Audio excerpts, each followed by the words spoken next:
சில டேய் மாத்ரா வரலனா காலி திரும்ப காஜ்ல போஸ்ட்போன் ஆக்கியிருக்கும்னு ஒரு சைடு. அதே மாதிரி மாத்ரா வரலனா சிவமும் காஜ்லாவே ஐஸ் ஆக்கி ஃப்ரீஸ் ஆகிருக்கும். மாத்ரா வந்ததுனால தான் காஜ் அங்கே தப்பிச்சுதுன்னு சொல்லிட்டு.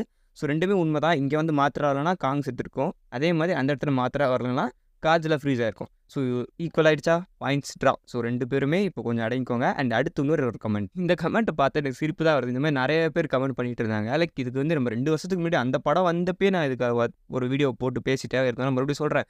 என்னன்னா அந்த காஜ்லாக்கும் மெகா காஜ்லாக்கும் போன படத்தில் ஒரு சண்டை நடந்திருக்கும். அதில் வந்து காங் வரலனா காஜ்லா காலி செத்துருக்கும், காங் தான் காப்பாத்துச்சு. அந்த மாதிரி நிறைய பேர் பேசிகிட்டு இருந்தாங்க.